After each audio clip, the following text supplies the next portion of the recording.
Good evening, everyone. My name is Stephanie Clavijo, and my presentation today will be on the economic and political evolution of Brazil after World War II to early 2000s. So, our agenda touches upon the following topics. First, I will describe Brazil economic and political system since former Brazilian President Getulio Vargas consolidated Estado Novo to the debt crisis of 1980s. Then I will proceed to explain Brazil's economic and political transformation that took place in the 1990s to early 2000s. In this first slide, we can see the different presidential terms that were established in Brazil right before World War II until the debt crisis of 1980s. During this time, during these different periods, Brazil is characterized by its sheltered development. We see that the different governments during this time concentrated on the domestic industry and that it existed high trade barriers and state ownership.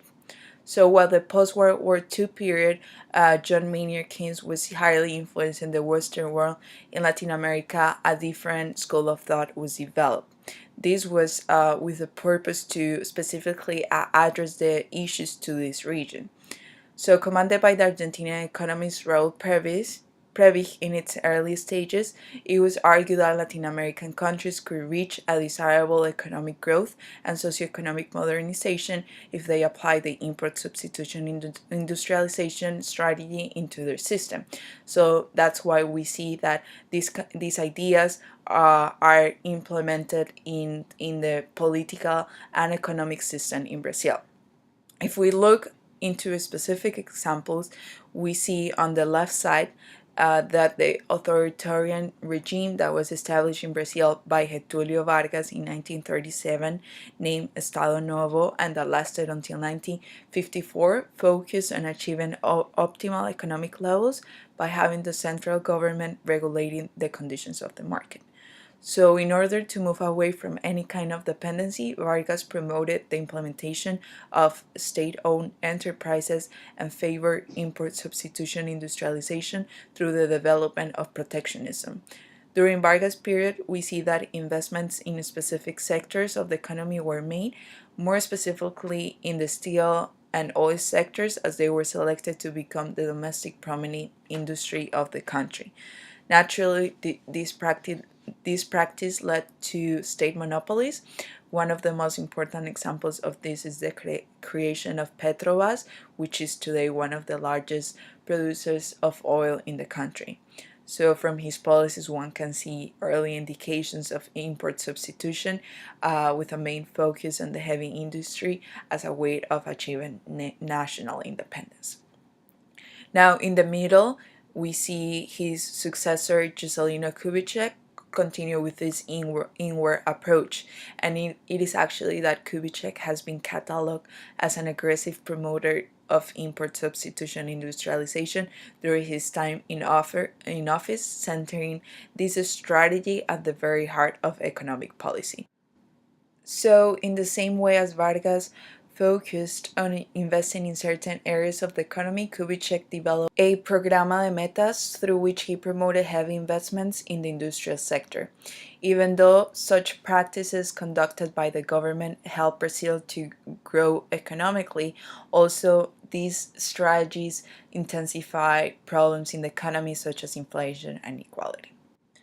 Now, on the right side of the slide, we can see that a military rule was established in Brazil in 1964, a few years later after Kubitschek's term ended. The military takeover created political instability in the country and also contributed to end the period of democracy for Brazil. Under the military rule, new policies were developed that concentrated on taming inflation as it had become a serious problem for the economy. Even though the government in Brazil continued with its inward approach, we see that it began to strengthen its relationship with the North, allowing for reforms to take place, particularly in capital markets, meaning now that foreign capital was finally allowed in the finance of industrial projects. However, the government continued with its investments into state owned companies, and we see that these state interventionist policies continue to create high levels of inequality in the country. One of the causes leading to these high levels of inequality was that the military state promoted growth at the expense of the most economically disadvantaged groups of people in the country. For example, the heavier industries stimulated by the military government were not really using the poor, unskilled labor force, and the products created were aimed at the better off people. So money ended in hands of the privileged segment of the population, which tell us that the environment that the government created did not allow for proper wealth distribution and left the poor marginalized. Under these circumstances, natural people, some of the people in Brazil were unhappy, and this led to protests to take place in Brazil. But the government, by overexercising power and violence, as it happened in Chile and Argentina, eliminated anyone who would oppose the advancements of the military policies. This helped the government to create a fake aura of political and economic stability in the international arena that gave access to foreign capital. It is in this way that the military government started to borrow vast amounts of petrodollars that became available to developing countries, mainly in Latin America, as many of the oil producing Arabic countries generated large surpluses of petrodollars in the 70s. With this in mind, uh, getting into so much debt was not seen as a problem for Brazil. Actually, they were confident that their domestic production will eventually provide them with the necessary capital to make their repayment of debt. But as it can be seen on the left side of this slide that portrays the debt crisis of the 1980s, this period of illusion for Brazil and for many other countries in Latin America came to an end. With the Federal Reserve efforts in decreasing the oil based inflation, which led to a raise in interest rates from 1978 to 1981, and Mexico's inability to meet its debt obligation in the amount of 80 billion on August 12, 1982, foreign capital became restricted to the less developed countries. Both situations ultimately led to a major debt crisis that began in the 80s and continued all throughout this decade.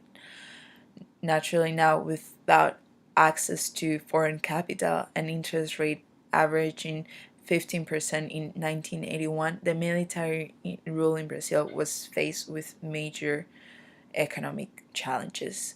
In fact, by this year, Brazil had become the country with the world's largest foreign debt and was struggling to meet its debt payment.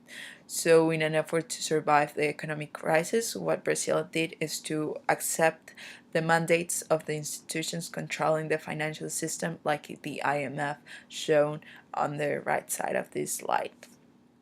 Additionally, as the world economy of the 80s began to move toward neoliberalism, less interference of the government in the economy, uh, one can see that the crisis worked actually as the catalyst for moving the military rule in Brazil into a more democratic and pro-business government.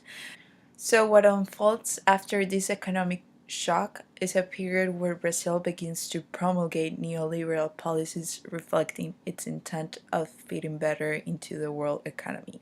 In our next section, I will describe better how the 90s give evidence of the ultimate economic and political transformation that took place in Brazil and that subsequently paved the way to Brazil's emergence from the debt crisis.